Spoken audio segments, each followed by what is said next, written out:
He had everything he needed to succeed, except the ability to focus on one thing long enough to finish it. Daniel was a bright young man with a clear dream. He wanted to become a successful engineer, and everyone around him believed he had the intelligence to achieve it. But one problem remained. Daniel could not keep his attention in one place. He understood difficult ideas quickly, but his attention rarely stayed with them for long when distraction appeared again. Whenever he sat down to study, his hand somehow reached for his phone.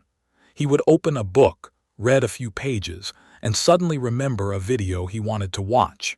He promised himself he would learn English, but a few minutes later, he was scrolling through social media.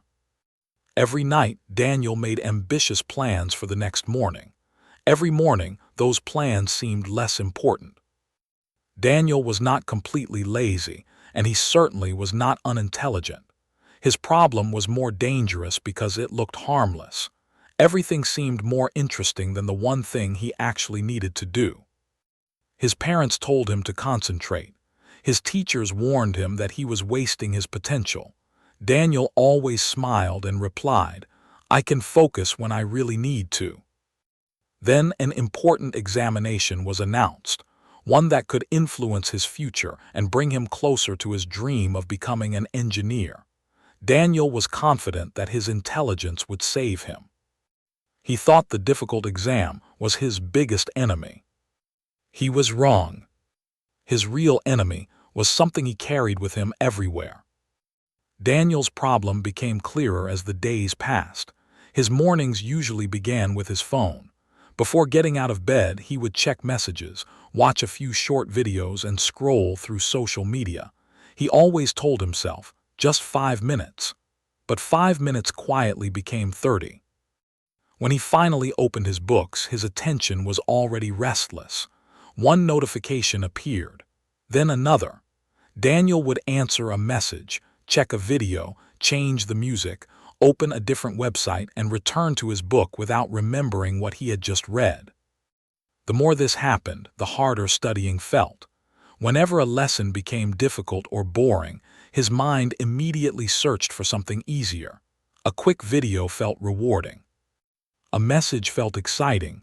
Studying felt like work. Without realizing it, Daniel had trained his brain to expect constant stimulation. Soon, his room was filled with unfinished intentions. Books were half-read. Online courses were half-completed. English lessons had been abandoned. Exercise plans had lasted only a few days. Even personal goals that once seemed important had been pushed into the future. Daniel felt busy, but when he looked back at his week, he could not point to much that he had truly completed. His attention was like a lamp pointing in 20 directions. There was light everywhere, but nothing received enough light to become clear. Then Daniel noticed something that frustrated him even more. His friend Noah was making steady progress. Noah was not necessarily smarter. He simply sat down, focused on one task, and stayed with it. How does he get so much done when I have the same 24 hours? Daniel wondered. The answer was uncomfortable. Daniel did not have less time. He had less control over where his attention went. Every evening, he promised tomorrow would change. Yet tomorrow brought habits and unfinished work. Daniel was starting to understand distraction was no longer accidental. It had become his routine. And now the examination was getting closer every day. For the first time, Daniel began to wonder whether his talent could survive a mind that refused to stay in one place. The examination finally arrived. Daniel had spent weeks telling himself that he would focus when it really mattered, and now he believed the last few hours would be enough. He stayed awake late into the night, jumping between chapters and trying to force everything into his tired mind at once. He read quickly, forgot quickly, and kept checking the clock. The next morning, he walked into the examination room exhausted. His mind felt crowded before the test even began. When he saw the questions, something painful happened. He knew many of the answers. He had seen the material before, but remembering it clearly was harder than he expected. His thoughts jumped from one question to another, and the hours seemed to disappear. When the results arrived, Daniel had failed to achieve the score he needed. It wasn't a dramatic disaster. Nobody shouted at him. Nobody told him that his future was over. That almost made it worse. Daniel knew he could have done better. His teacher looked at him and said, "You didn't fail because you weren't capable. You failed because you gave your attention to everything except what mattered most." Daniel said nothing. That evening he looked at his phone differently. He remembered the countless minutes spent scrolling, the books left unfinished, the English lessons abandoned, and the promises he had made to himself. How many times had he said, "I'll do it tomorrow"? For the first time, Daniel stopped blaming his intelligence, his circumstances, or his lack of time. "Maybe I don't need more talent," he whispered. "Maybe I need control." But he didn't know how to gain that control. A few days later, Daniel heard about an elderly teacher named Mr. Elias, a respected man known for helping young people develop discipline. Daniel decided to visit him, hoping the old teacher could explain what he had failed to understand. Elias listened quietly as Daniel described his problem. Then, instead of giving him a motivational speech, he asked a strange question. "If I gave you $1,000 and asked you to throw away $1 every minute, how long would you continue?"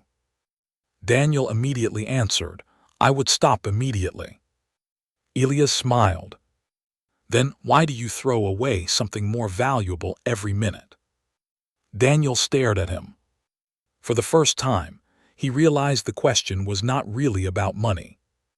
Daniel followed Elias outside, still thinking about the strange question he had asked him. He expected another lecture about discipline, but Elias did something different. He placed several ordinary objects around the area and then looked at Daniel. "Tell me exactly what you see." Daniel began listing everything he noticed. There were trees, birds, people walking nearby, buildings, the road, clouds moving across the sky, and sounds coming from different directions.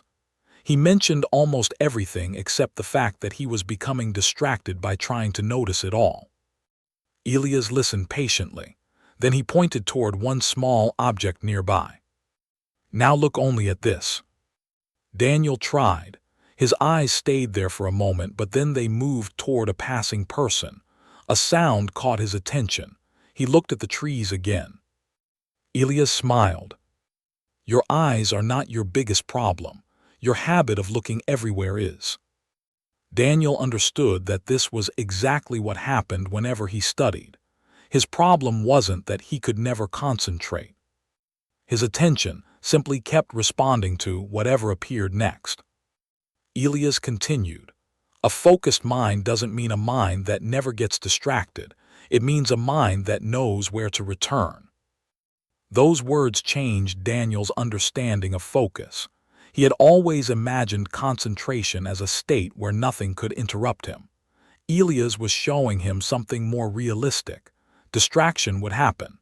The real skill was returning to the chosen task. Then Elias gave him 4 simple principles. First, choose one target. Before beginning, decide exactly what must be completed. Don't say, "I will study." Say, "I will finish these 10 pages." A clear target gives your attention somewhere specific to go. Second, remove competing targets. Put your phone away. Close unnecessary tabs. Disable notifications. Make your environment quieter.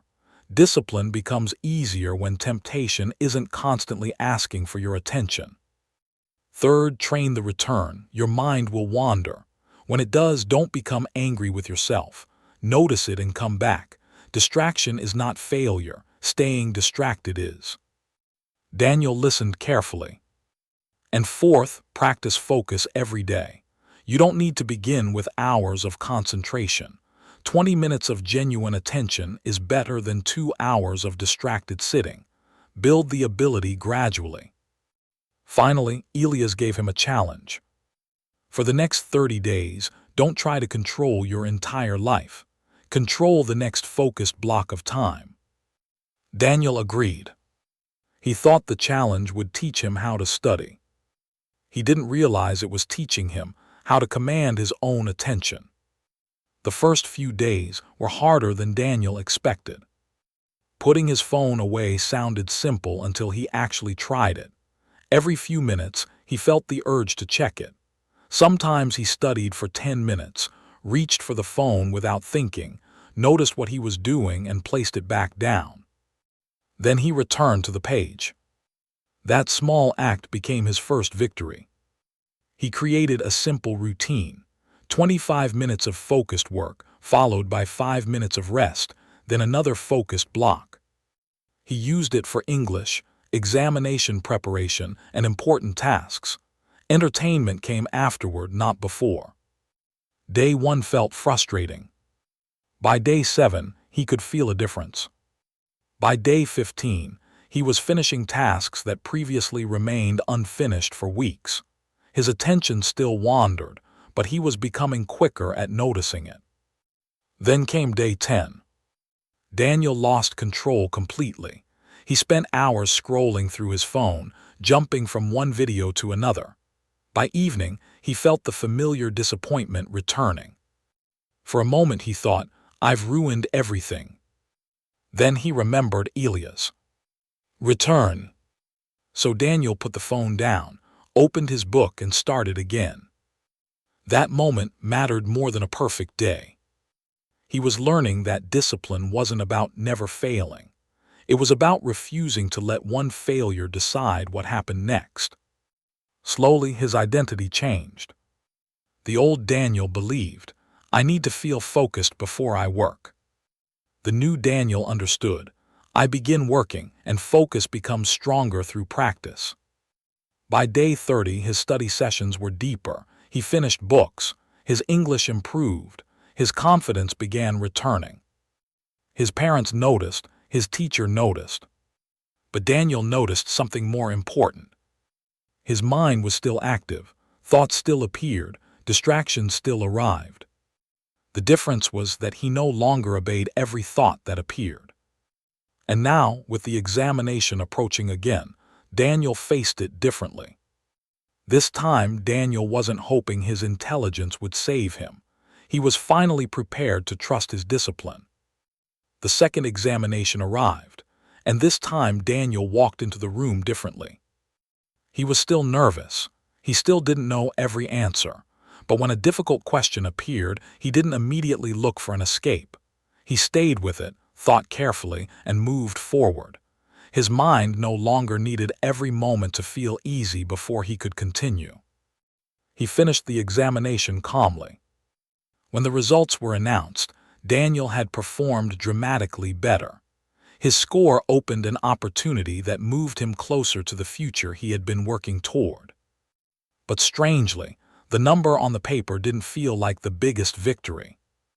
Daniel returned to Elias and thanked him. Elias smiled. "I didn't give you focus," he said. "You practiced returning to what mattered." Daniel understood. Elias had never removed distractions from the world. His phone still existed. Notifications still appeared. Interesting videos still waited. His mind still wandered. The difference was Daniel's response. The old Daniel believed, "Everything deserves my attention." The new Daniel understood, "Not everything deserves my attention." The old Daniel followed whatever interested him in the moment. The new Daniel chose what mattered first. The old Daniel measured productivity by how busy he felt. The new Daniel measured it by what he actually finished. And that lesson was much bigger than an examination. Because your future is shaped not only by what you do, but by what you repeatedly give your attention to. Every day, your attention is being spent somewhere. On your goals, your fears, your phone, other people's lives, unfinished tasks, or the work that could change your own. The question is not whether you have enough attention. The question is whether you are choosing where it goes. How many times do you sit down to work and reach for your phone? How many goals have you started but never finished? And how much of your attention belongs to your dreams? And how much belongs to distractions? You don't need to answer those questions perfectly. You only need to be honest. For the next 7 days, try something simple. Choose one important task. Put your phone somewhere you cannot easily reach it. Work for 25 focused minutes. When your mind wanders, don't criticize yourself. Simply return. Then do it again tomorrow. Remember, focus isn't the absence of distraction. Focus is the ability to return. If you're learning English, don't try to learn everything in one sitting. Give yourself one focus session. Read one page, learn 5 words, listen for 10 minutes, practice speaking for 5 minutes, finish one small lesson. It may feel insignificant, but something powerful happens when you repeatedly finish what you begin. Focus creates completion. Completion creates evidence. Evidence creates confidence. Confidence strengthens your identity. Focus, right arrow completion, right arrow evidence, right arrow confidence, right arrow stronger identity.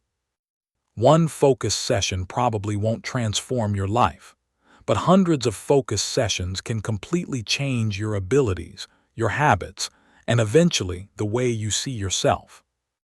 Your mind will always follow whatever you repeatedly give your attention to, so choose your target carefully.